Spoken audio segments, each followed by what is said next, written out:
نے کہا سالبہ میں تجھے ایک ایسی آیت نہ بتاؤں، اگر کوئی گنہگار اس ایک آیت کو ایک بار پڑھ لیتا ہے تو اللہ اس کے سارے گناہ معاف کر دیتا ہے۔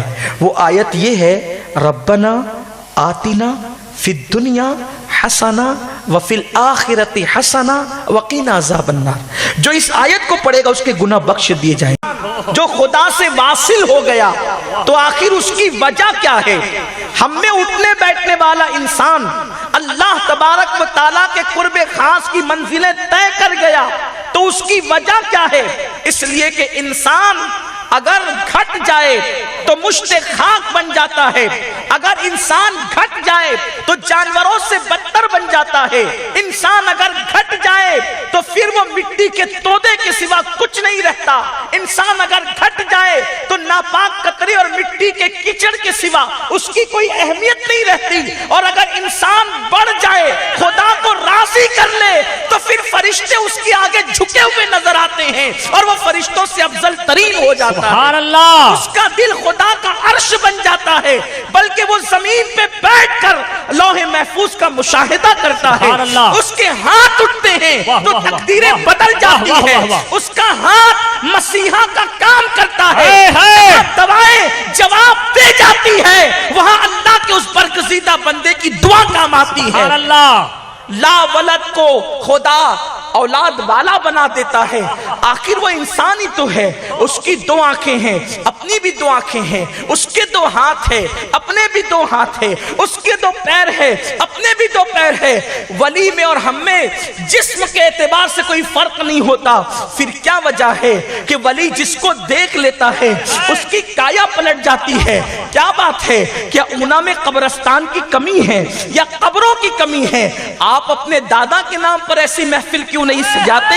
عبدالستار بابا کے نام پہ ایسی محفل کیوں سجتی ہے؟ وجہ یہ ہے جن کے دل خدا سے واصل ہو جاتے ہیں، جو خدا کا قرب پاتے ہیں۔ اور بات یہ ہے کہ آپ کے دادا کے نام پہ اتنے لوگوں کو آپ جمع بھی نہیں کر سکتے، اس لیے کہ لوگوں کا جمع ہونا یہ کسی کی روحانی کشش کی بنیاد پر ہوتا ہے، یہ کسی کے کھینچنے کی بنیاد پر ہوتا ہے، ورنہ محفلیں تو اور بھی سجتی ہے۔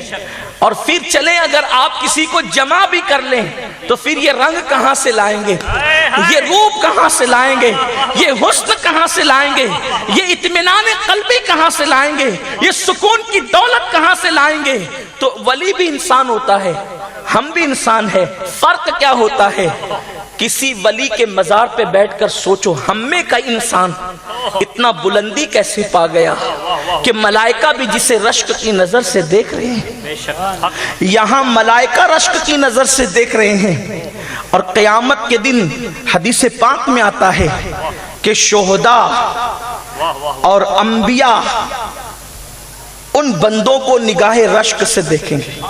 حالانکہ انبیاء کے مرتبے بہت بلند ہیں، لیکن یہاں اولیاء کی شان بیان کرتے ہوئے اللہ کے حبیب علیہ السلام نے فرمایا کہ شہداء اور انبیاء ان کو رشک کی نظر سے دیکھیں گے، وہ نور کے منبر پر بیٹھے ہوں گے اور ان کے چہروں پر کوئی خوف نہیں ہوگا، ان کو کوئی بے قراری نہیں ہوگی، ان کو کوئی بے چینی نہیں ہوگی۔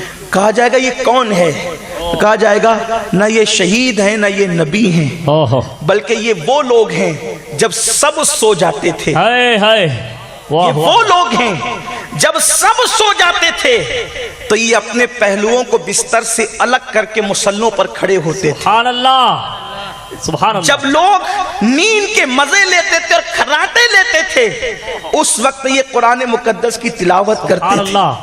جب سب لوگ گناہوں کے دلدل میں رات کی تاریکیوں کا فائدہ اٹھاتے ہوئے گناہوں میں ڈوب جاتے تھے اس وقت یہ اپنے اللہ کو منانے کے لیے اپنی آنکھوں کی آنسو رب کی بارگاہ میں بطور سوگات پیش کرتے تھے۔ ان تین صفتوں کی وجہ سے اللہ نے ان کو یہ مقام عطا فرمایا ہے جن کو ہم اپنی زبان میں ولی کہتے ہیں۔ سبحان اللہ۔ تو ولیوں مریدوں کے یہاں بیٹھ کر احتساب کرو کہ ان کو یہ منزلیں کیسے ملی. اور میں نے جس آیہ کریمہ کی تلاوت اس عرس سراپا قدس کی محفل میں کی ہے، اللہ تبارک و تعالیٰ قرآن مقدس میں فرماتا ہے یا ایھا الذین آمنوا علیکم انفسکم، اے ایمان والو تم اپنی فکر کرو، اے ایمان والو تم اپنے حوالے سے غور کرو، اے ایمان والو تم اپنا احتساب کرو، اپنی فکر کرو. اپنی فکر کیا؟ آج کل انسان ہر کسی کی فکر میں لگا ہوا ہے، یہ کر رہا ہے، یہ کر رہا ہے، یہ وہ کر رہا ہے، یہ ایسا کر رہا ہے، یہ ویسا کر رہا ہے. اے مسلمان تو کیا کر رہا ہے؟ تیری زندگی کیا ہے؟ تیری زندگی کی صبح کیا ہے؟ تیری زندگی کی شام کیا ہے؟ تیری زندگی کی راتیں کیسی ہے؟ میرے پیارے آقا صلی اللہ علیہ وسلم کے پیارے دیوانوں، اللہ نے انسان کو دنیا میں بھیجا، یہ دنیا میں راحت کے لیے نہیں بھیجا گیا، دنیا میں سکون اور اطمینان کے لیے نہیں بھیجا گیا، دنیا میں نرم گدوں کے لطف اٹھانے کے لیے صرف نہیں بھیجا گیا، دنیا کے اندر غذاؤں کی لذتیں اٹھانے کے لیے صرف نہیں بھیجا گیا، بلکہ دنیا میں تو بطور امتحان، بطور آزمائش بھیجا گیا. دنیا کے اندر آنے والا انسان جب دنیا سے جائے گا، آنے والے جانے کا یقین ہے کہ تجھے جانا ہے، لیکن جانے والا جب جائے گا تو اپنے ساتھ کچھ نہ کچھ لے کر کے جائے گا. میرے آقا صلی اللہ علیہ وسلم کے پیارے دیوانوں، میرا اللہ قرآن میں فرماتا ہے تم اپنے ساتھ کیا لے کر کے جاؤ گے؟ قرآن کہتا ہے لا تنس نصیبک من الدنیا، دنیا سے اپنے نصیب کا مت بھول. تو اپنا کفن دنیا سے لے کر جائے گا، تیرے کفن میں یا تو تیری اچھائیاں ہوگی یا تو تیرے کفن میں تیری برائیاں ہوگی. میرے آقا علیہ السلام کے دیوانوں، آج مغربی تہذیب کے دلدل میں ڈوب کر، آج فلموں کے چلن کے اندر ڈوب کر، آج سیریلوں کی گندگی میں ڈوب کر، دنیا کی محبت میں غرق ہو کر ہم اللہ کو بھول گئے. ہمیں پتہ نہیں کہ ہمیں اللہ کی طرف لوٹ کر جانا ہے، ہمیں رب کی طرف پلٹنا ہے، ہمیں اللہ کی طرف رجوع کرنا ہے. میرا اللہ ارشاد فرماتا ہے کیا تم یہ تصور کرتے ہو کہ تمہیں اللہ کی طرف پلٹ کر کے نہیں جانا ہے؟ اللہ کی طرف پلٹ کر جانا ہے. جوانی کو رنگریلیوں میں ڈبا دینے والوں، تمہیں بھی رب کی طرف پلٹنا ہے. بڑھاپے میں سفید بال ہونے کے بعد بھی اپنی داڑیوں کو، سفید بال والی داڑیوں کو منڈا کر گٹروں میں پھینکنے والوں، کب تک کہ داڑھی کٹا کر تم اپنے آپ کو مصنوعی جوان لوگوں کے سامنے جو ہے ثابت کرتے رہو گے؟ آخر رب کی طرف پلٹنا تو ہے، اللہ کی طرف رجوع تو کرنا ہے. آپ مجھے بتائیں اللہ کے یہاں کیا چلے گا؟ رب کے یہاں کیا چلے گا؟ آج کل لوگ بہت مغرور ہے، کوئی اپنی نیکی پر، کوئی اپنے تقوی پر، کوئی اپنی پرہیزگاری پر. آئیے امام علی مقام علی جدی علیہ السلام کے حقیقی سگے پر پوتے امام الائمہ، جس کی صحبت پر امام اعظم ناز کرتے تھے، آپ دیکھیں تو صحیح اس ذات کو امام جعفر صادق کہا جاتا ہے. وہ امام جعفر صادق، اللہ اللہ، ایسی ذات ہے کہ انہوں نے علم کے جو دریا بہائے ہیں، آپ اس کا تصور کہیں نہیں دیکھ سکتے. امام اعظم ابو حنیفہ کا وہ بڑا مشہور سا قول ہے، فرماتے ہیں اگر 2 سال امام جعفر صادق کی صحبت میں مجھے بیٹھنے کا موقع نہ ملتا تو نعمان ہلاک اور تباہ ہو گیا ہوتا. میرے آقا صلی اللہ علیہ وسلم کے پیارے دیوانوں، یہ اہل بیت کے فیضان کو لٹانے والی ذات سیدنا امام جعفر صادق رضی اللہ تعالیٰ عنہ.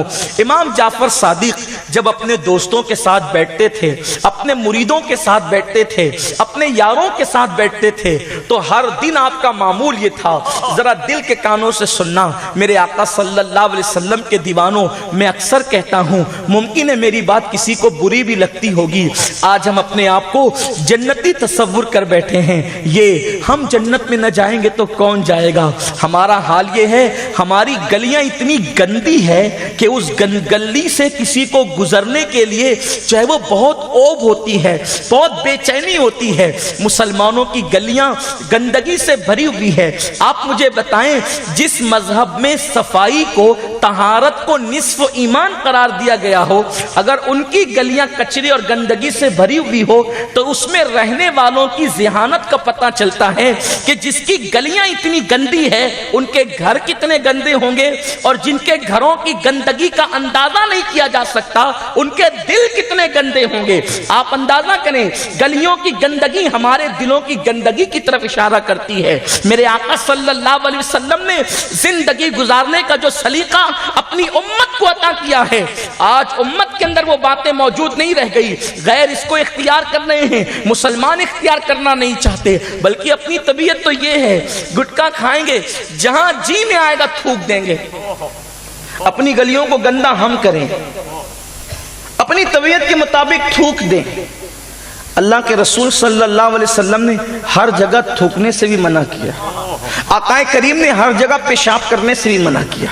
اللہ کے رسول صلی اللہ علیہ وآلہ وسلم نے فرمایا جہاں لوگوں کا اٹھنا بیٹھنا ہو وہاں پیشاب پاخانہ نہ کیا کرو. جمے ہوئے پانی میں پیشاب کرنے سے منع کیا. حضور علیہ السلام نے زندگی گزارنے کا کتنا حسین طریقہ بتایا.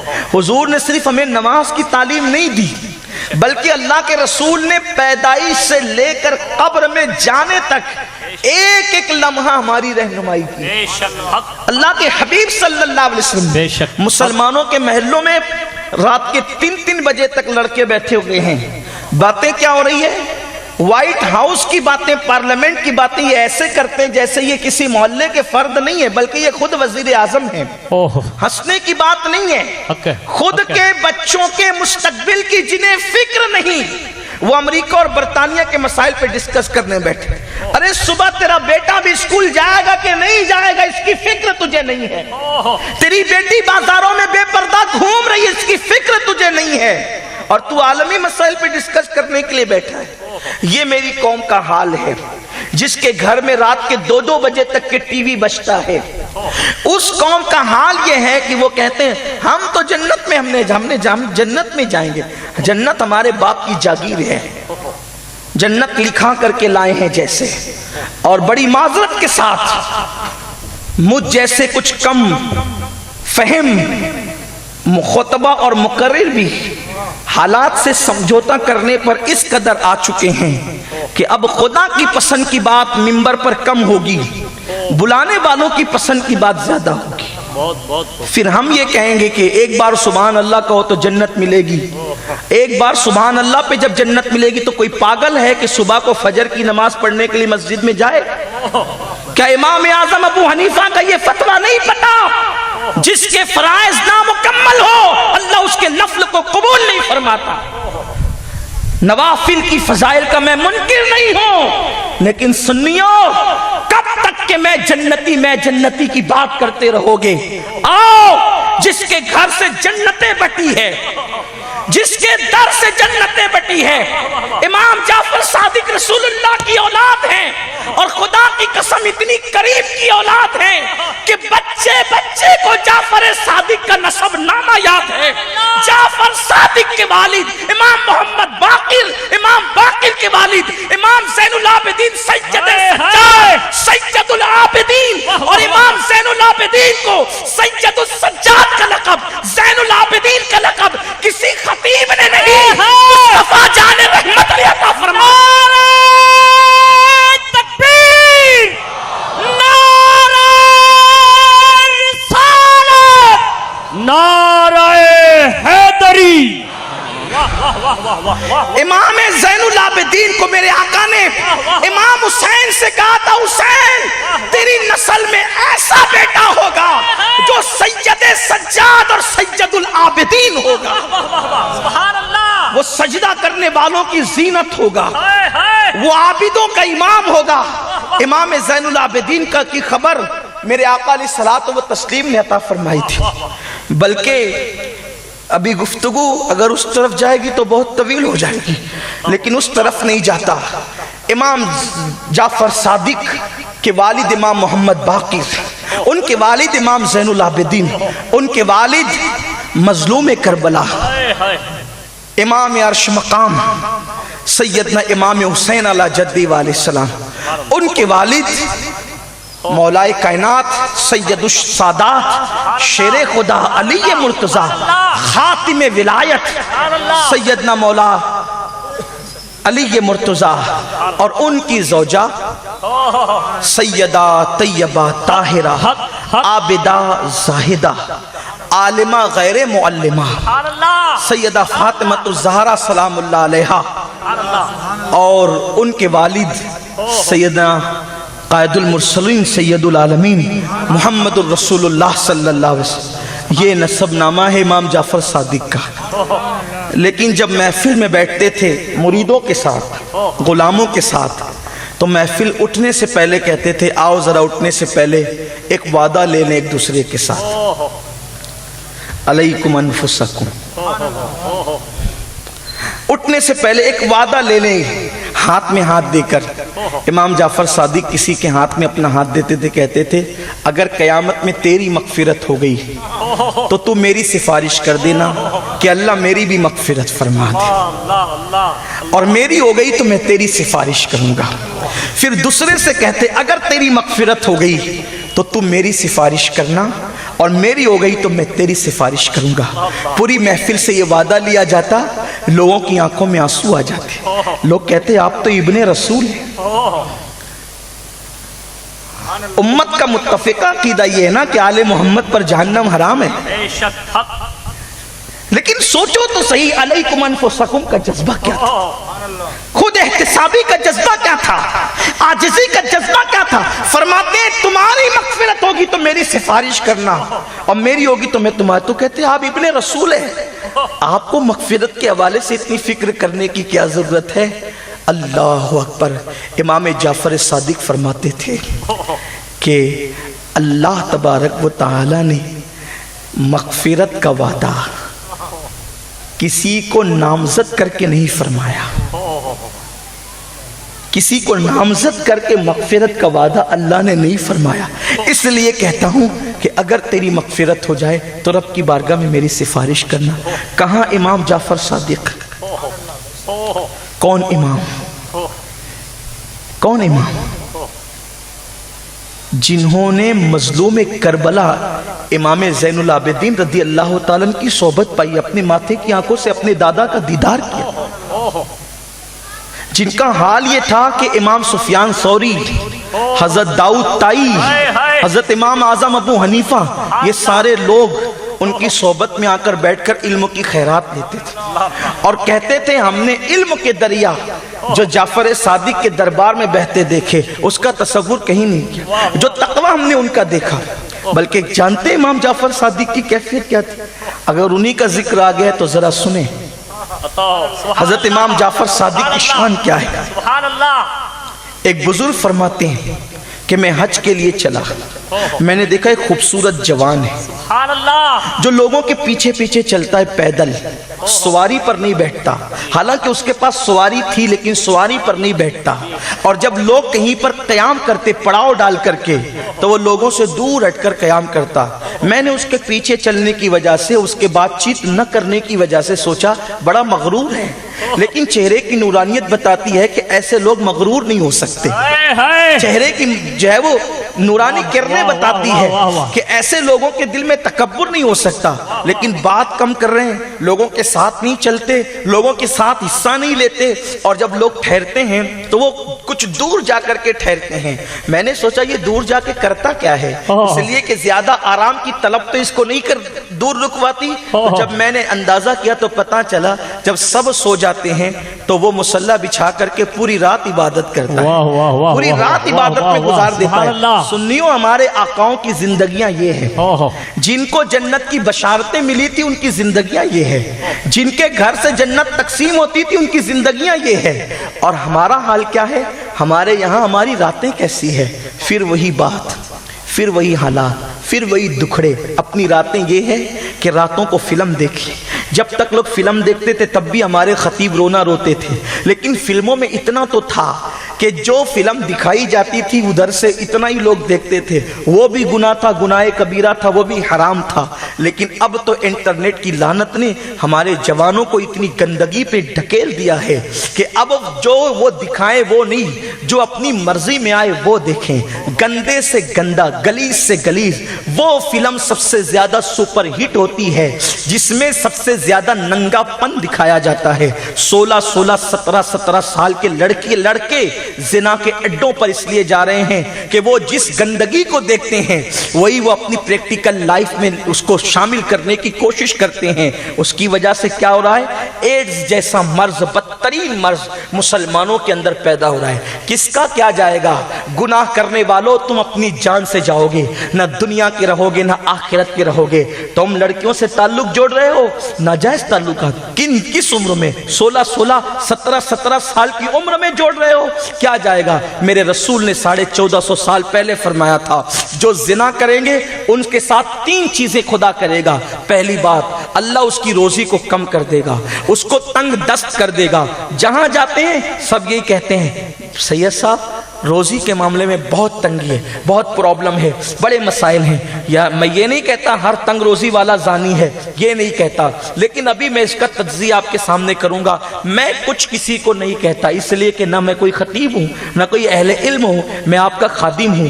چیخ پکار کرنے کے لیے صرف اس لیے آتے ہیں کہ کتے کا کام اتنا ہے. اگر کسی چرواہے نے کتا پال رکھا ہے تو وہ کتے کا کام اتنا ہے, وہ بھیڑیوں کو جو ہے وہ ہینڈل نہیں کر سکتا, بھیڑیوں کی رکھوالی نہیں کر سکتا. وہ کیا کرتا ہے, جو شیر اور بھیڑ جو ہے, شیر اور بھیڑیے جو ہے ان بھیڑوں کو کھانے کے لیے آتے ہیں, تو بس اس کو اللہ نے ایک صلاحیت دی ہے ناک سے زیادہ سونگنے کی, تو وہ سونگ کر کے بھونکتا ہے اور اس جو ہے وہ چرواہے سے وفا کی وجہ سے وہ بھیڑوں کو آگاہ کرتا ہے اس راستے نہ جا, نہ تیری جان چلی جائے گی. تو وہ بھولی والی بھیڑیں جو ہے اتنا کرتی ہے کہ اس اپنے چرواہے کے پلتو کتے کی آواز پر وہ وہاں سے بھاگ کر کے اپنے مالک کی طرف, اپنے چرواہے کی طرف آ جاتی ہے اور ان کی جان بچ جاتی ہے. بس یہی کتے کا کام ہوتا ہے. کتا بول نہیں سکتا, کتا بھیڑوں کی جان بچا نہیں سکتا, لیکن کتا صرف بھونک سکتا ہے. رسول اللہ کے ٹکڑے کھا کر ہم بھی پل رہے ہیں, ہماری نسلیں پل رہی ہے, ہمارا گھر بار پل رہا ہے. خدا کی قسم کسی کے احسان کسی پہ ہوں گے, ہم پر تو رسول اللہ کا احسان ہے. اور صرف ہماری جانوں پر نہیں, ہماری ایک ایک سانس پر احسان ہے, ہمارے ایک ایک بال پر احسان ہے. عزتیں ملی ہے ان کی نالین کے صدقے, ورنہ لوگ عزت کے لیے در در کے بھکاری بن کر کے گھومتے ہیں, لیکن غلامان مصطفیٰ کی چوکھٹ پر عزت کنیز بن کر آتی ہے. یہ صرف نالین مصطفیٰ کی خیرات ہے, یہ صرف مصطفیٰ جان رحمت کی نسبتوں کی خیرات ہے. تو بس وفا کا تقاضا یہ ہے, ہم کسی کو نہیں بچا سکتے. ہم گناہ سے جب خود نہیں بچ سکتے تو کسی کو کیا بچا سکتے ہیں؟ دنیا کا کوئی انسان یہ دعویٰ نہیں کر سکتا کہ میں خود گناہ سے بچ سکتا ہوں. نہیں, جسے خدا کا کرم بچاتا ہے بس وہی گناہ سے بچ سکتا ہے, ورنہ کوئی گناہ سے نہیں بچ سکتا. اگر میرا اللہ چاہے تو مسجدوں کی زینت بننے والے شراب خانوں پہ نظر آئے, اور اگر میرا اللہ چاہے تو شراب میں ڈوب جانے والے مسجدوں کی زینت بن جائے. کیا آپ نے نہیں دیکھا بلعام و باعور کو کتا بنا دیا گیا, جہنم کا کتا, اور بشر حافی کو اپنے وقت کی ولایت کا تاجدار بنا دیا گیا. بشر کی پہلی زندگی کیا ہے؟ جنگل میں لوٹنے والا فضیل ابن عیاض غریب نواز کے پیروں کا پیر بن گیا. آخر وہ کون سا فیضان ہے جو فضیل کو ڈکیتی کے جنگل سے نکال کر مسند ارشاد پر متمکن کرتا ہے؟ وہ میرے اللہ کا کرم ہے, وہ میرے رب کی توفیق ہے. وہ کون سی طاقت ہے جو عبداللہ ابن مبارک کو افیئر کے معاملات سے نکال کر امام اعظم کی شاگردی کا شرف عطا کرتا ہے, اور امام اعظم جیسا اپنے وقت کا قطب الاقطاب کہتا ہے کہ قیامت کے دن اللہ مجھ سے پوچھے گا نعمان تو دنیا سے کیا لایا ہے, تو میں عبداللہ ابن مبارک کو پیش کر دوں گا. وہ کون سی طاقت ہے جو ابن مبارک کو یہ منزل عطا کرتی ہے؟ وہ کون سی طاقت ہے؟ وہ میرے اللہ کا فیضان ہے, میرے رب کا کرم ہے. کوئی دعویٰ کر سکتا ہے؟ حضرت یوسف جیسا پیغمبر کہتا ہے, قرآن اس کو حکایتاً بیان کرتا ہے کہ میں اپنے نفس کو بے قصور نہیں کہتا. جب برات کی کا وقت آیا نا, جب مصر کی عورتوں نے حضرت یوسف کی برات کا اعلان کیا کہ یوسف تو پاک ہے, ہم ہی گندے تھے جو ان کو لبھاتے تھے. حضرت یوسف علیہ السلام نے اس وقت کہا میں اپنے نفس کو بے قصور نہیں کہتا. فرماتے ہیں نفس امارہ تو بہت برائیوں کی طرف لے جانے والا ہے، لیکن آگے قید لگائے الا ما رحم ربی، سبحان اللہ.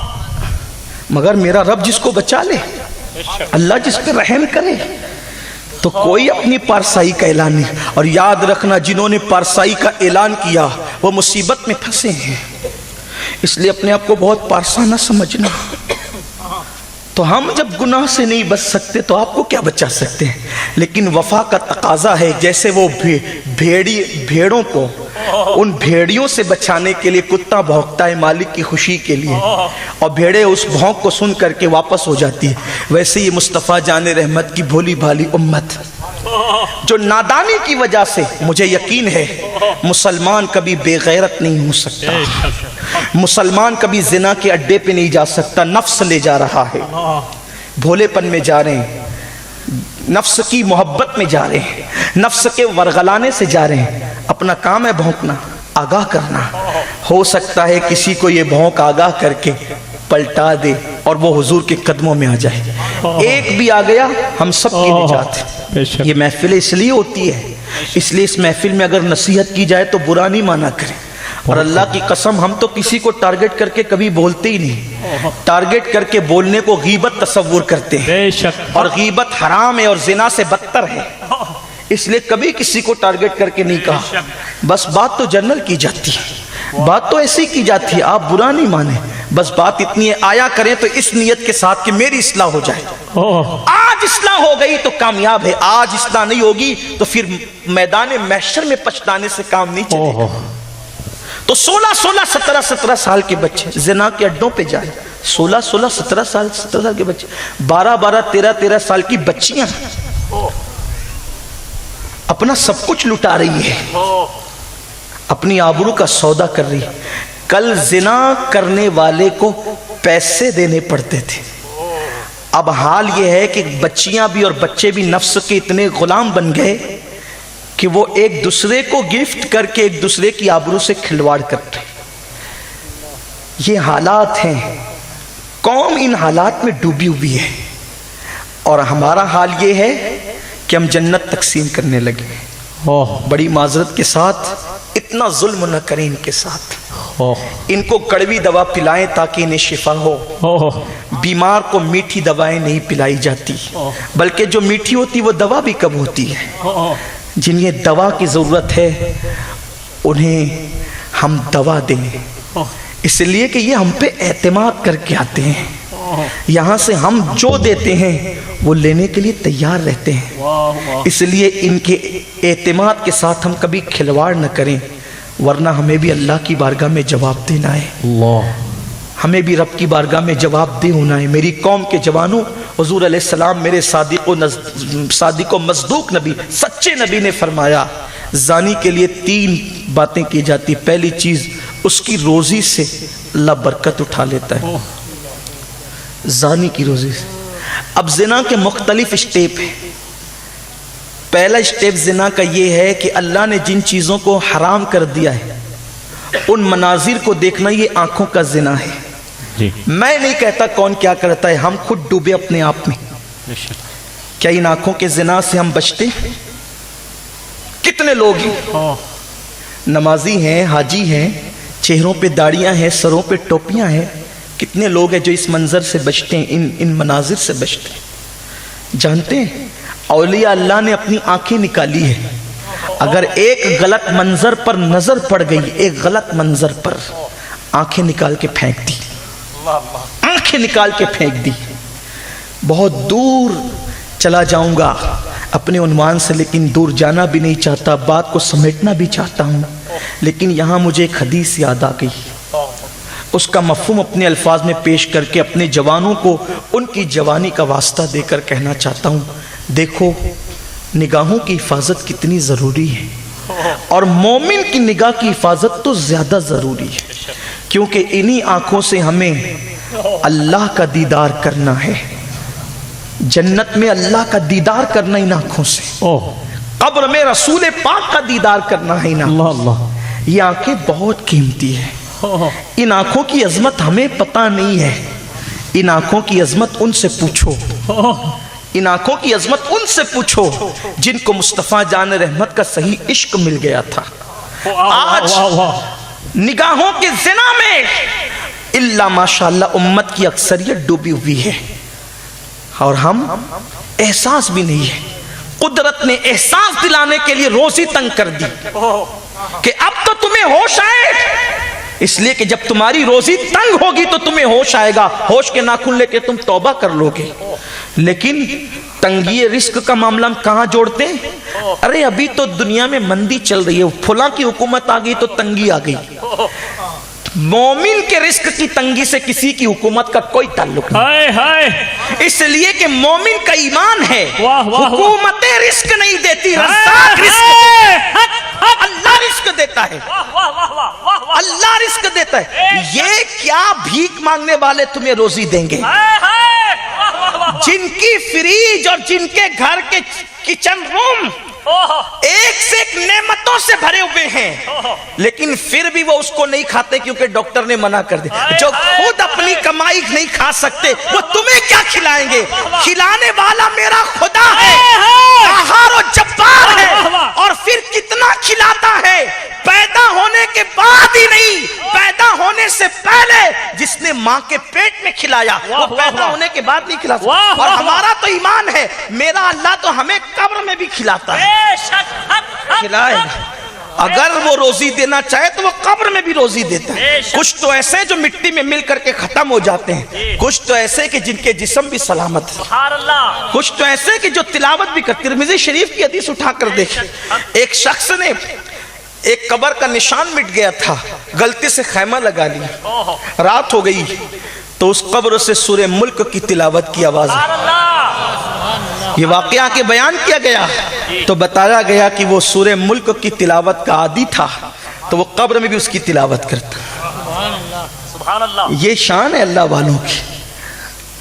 اس حدیث سے پتہ چلا ترمذی جو سیاہ ستہ کی بات کرتے وہ کہتے ولیوں کی چوکھٹ پہ کیوں جاتے ہو تو مر چکے۔ ترمذی کہہ رہی ہے کہ وہ تلاوت بھی کرتے ہیں، اور جب تلاوت کرتے ہیں تو پھر آنے والوں کو پہچانتے بھی، آنے والوں کو پہچانتے بھی اور آنے والوں کو دیتے بھی ہیں۔ ارے کوئی اپنے گھر سے کس نیت سے نکلا ہے وہ نیتوں کو بھی جانتے ہیں، اس لیے کہ جو رب کے قرب میں پہنچ جاتے ہیں پھر اللہ تعالیٰ انہیں بہت قوت عطا کرتا ہے، بہت طاقت عطا کرتا ہے۔ بہرحال میرا عنوان ابھی اس طرف میں نہیں جاتا ورنہ گرا در گرا کھلتی جائے گی اور ہم اپنے عنوان سے دور ہوتے جائیں گے۔ نگاہ کی حفاظت، نگاہ کی حفاظت نہ کرو گے تو روزی تنگ ہو جائے گی، اور اللہ کا وعدہ ہے جو اللہ سے ڈر کے گناہ چھوڑ دے اللہ اسے ایسی جگہ سے روزی عطا کرتا ہے جہاں اس کا گمان بھی نہیں جاتا۔ روزی اللہ دیتا ہے۔ آج روزی کے لیے مسلمان در در کا بھکاری بن چکا ہے، تنگ دستی۔ مسلمان کبھی تنگ دست نہیں ہو سکتا، تنگ دستی مسلمان کے کبھی آنگن تک نہیں آ سکتی۔ یہ بات خاص عرض کرتا ہوں، چھوڑ دے زنا کو، چاہے نگاہ کا زنا ہو، چاہے ہاتھ کا زنا ہو، چاہے زنا کی آخری منزل ہو، سب زنا چھوڑ دے میری قوم۔ جو زبان سے فحش باتیں کرتے ہیں وہ زبان سے زنا کرتے ہیں۔ زنا باللسان ہے جو سیکس کی باتیں کرتے ہیں لذت لینے کے لیے، بیٹھتے ہیں نا گندی گندی باتیں رات کے 3 بجے تک۔ آخر یہ میں سوچتا ہوں یا اللہ اگر مجھ سے ملنے کوئی آدھے گھنٹے تک آ جائے تو دنیا کی بات کے معاملے میں میں اس کی آدھے گھنٹے تک اس کو کمپنی نہیں دے سکتا، میرے پاس مضمون ہی نہیں ہے وہ۔ ہاں اگر بات کرنے لئے کچھ حدیثیں بیان کر سکتا ہوں تو کچھ حدیث بیان کر دوں، کچھ آخرت کی باتیں بتا دوں، لیکن بات اتنی ہے کہ رات کے 3 بجے تک آپ کے پاس میٹر کیا ہے؟ بولتے ہی رہتے ہیں، سنتے ہی رہتے ہیں۔ اس کا مطلب یہ ہے کہ شیطان تمہاری زبانوں پر بولتا ہے، وہ گندگی، وہ غلاظت۔ اور پھر کبھی سوچا زبان کیا ہے؟ ایک ایک چیز انسان کے عضو، قدرت نے کیا بنایا زبان کو؟ کبھی سوچا تیری زبان انسان، تیری زبان کیا چیز؟ اللہ جب انسان کو ماں کے پیٹ میں رکھتا ہے تو جب انسان ماں کے پیٹ میں رہتا ہے تو اس وقت وہ ماں کا جو خون ہوتا ہے جو ہر مہینے جو ہے وہ نکل جاتا ہے جسم سے، لیکن جب بچہ پیٹ میں آتا ہے تو پھر وہ خون نکلتا نہیں ہے۔ وہ خون کیا ہوتا ہے؟ تو ہمارے بزرگوں نے فرمایا، صوفیہ نے فرمایا، اسی خون سے اللہ اس بچے کی پرورش کرتا ہے۔ وہ خون نکلتا نہیں ہے تو پرورش ہوتی ہے، لیکن اس خون سے جو پرورش اللہ بچے کی کرتا ہے، جب بچہ پیدا ہوتا ہے تو ڈاکٹر بھی کہتے ہیں، سائنسداں بھی کہتے ہیں اور اطباء بھی کہتے ہیں، اور آپ نے بھی دیکھا ہوگا اس کی ناف میں ایک نلی ہوتی ہے جس کو ہم نال کہتے ہیں، نال۔ اللہ اس نال سے کھلاتا ہے اس خون کو۔ یا اللہ، کھانے اور پینے کی جگہ تو زبان ہے، منہ سے تو دنیا میں کھلاتا اور پلاتا ہے، لیکن ماں کے پیٹ میں تو ناف سے کیوں کھلاتا ہے؟ تو قدرت کا منادی جواب دیتا ہے، بندہ تجھے نہیں پتا میرے بندے کی زبان کتنی قیمتی ہے۔ وہ خون تھا، وہ خون تھا، اور اس کی زبان سے وہ میرا اور میرے محبوب کا نام لینے والا تھا، تو میں نے اس خون کو اس کی زبان تک آنے نہیں دیا، اس کی زبان کی میں نے حفاظت کی، اس کو پاک رکھا، اس کی محفوظ رکھا، کیونکہ جو زبان دنیا میں جا کے محمد الرسول اللہ کہے گی، جو زبان نام محمد لے گی، اس کو خون سے گندی کیسے کر دوں؟ کھانا اس کی ضرورت تھی تو میں نے ناف سے کھلا دیا، زبان سے نہیں۔ قدرت تیری زبان کو اتنی طہارت عطا کرتا ہے، اور تو زمین پر آ کر ماں بہن کی گالیاں دے کر تو اپنی زبان کو گندی کرتا ہے، غیبت سے تو اپنی زبان کو گندی کرتا ہے، چغلی کر کے اپنی زبان کو گندی کرتا ہے۔ کیا تھی تیری زبان؟ جب تک مسلمان کی زبان غیبت نہیں کرتی تھی، یہ زبان جو کہہ دیتی تھی وہ ہو جاتا تھا۔ جب تک کی زبان کے اوپر حرام لقمہ نہیں آتا تھا، مسلمان جو کہہ دیتا تھا ہو جاتا تھا۔ تیرے کہنے سے تقدیریں بدلتی تھی، تیرے کہنے سے تقدیریں بدلتی، تیرے کہنے سے حکومتیں بدلتی تھی، تیرے کہنے سے لوگوں کی زندگیاں بدلتی تھی۔ مومن جو کہہ دیتا، بلکہ حضرت جلال الدین رومی کہتے ہیں کہ مومن کی زبان پہ خدا بولتا ہے، مومن کی زبان پہ خدا بولتا ہے، لیکن ہم نے زبان کو ایسا رہنے دیا۔ زبان، یہی زبان جھوٹ بول رہی، بات بات پہ جھوٹ بول رہی ہے۔ جھوٹ کیا ہے؟ جھوٹ کو تب گناہ سمجھا بھی نہیں جاتا، جبکہ میرے آقا فرماتے ہیں کہ مومن جھوٹ نہیں بول سکتا۔ حضور فرماتے ہیں مومن جھوٹ نہیں بول سکتا، جھوٹ بولے۔ ہمیں بہت بدلنا ہوگا، بدلتے ہوئے حالات میں اگر ہم نہ بدلے کچل دیے جائیں گے، کچل دیے جائیں گے، کوئی پناہ گاہ نہیں ہوگی، تباہ کر دیے جائیں گے، کوئی پوچھنے والا نہیں ہوگا۔ یار لوگ اتنے خود غرض ہے، جب لوگ اپنے سگے بھائی کی خیریت نہیں پوچھتے تو تمہاری خیریت پوچھنے کون آئے گا؟ کوئی اپنا نہیں ہے اللہ رسول کے سوا۔ بے شک، حق حق۔ اور اس اللہ سے اور اس رسول سے رشتہ ہم نے اتنا کمزور کر لیا۔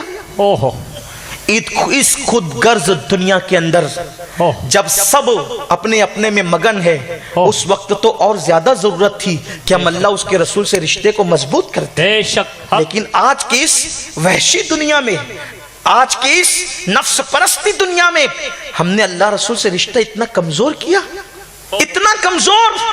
وہ اللہ جو 70 ماہوں سے زیادہ ہم سے پیار کرتا، وہ رسول جنہوں نے اپنی جان سے زیادہ اپنی امت سے پیار کیا، اس رشتے کو ہم نے اتنا کمزور کیا۔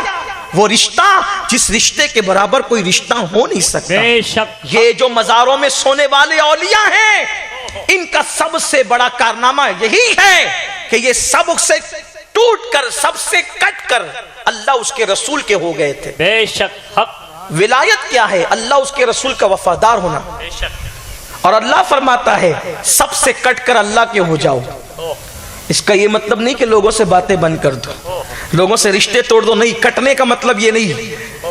جسم سب کے ساتھ رہے، دل یار کے ساتھ رہے۔ واہ واہ واہ واہ۔ اصل چیز یہ ہے، حق حق۔ جسم لوگوں میں بیٹھا ہو، دل اس کی یاد میں مصروف ہو، یہ ہے اس سے جڑ جانا۔ تو پہلی چیز زانی کے ساتھ جو ہوتی ہے کہ اللہ اس کی رزق کو تنگ کر دیتا ہے۔ اور زنا بالعین کہہ لیجئے، آنکھوں کا زنا، اس میں امت کی اکثریت ڈوب گئی ہے۔ یہاں مجھے وہ حدیث یاد آ رہی ہے، میں اس کا مفہوم پیش کروں۔ حدیث پاک ہے، اس حدیث کو ابن الجوزی نے اپنی کتاب میں لکھا ہے، جس کا مفہوم میں اپنے الفاظ کے جامع میں پیش کر رہا ہوں، تھوڑا سا دل کے کانوں سے سنیں۔ آنکھ کا زنا،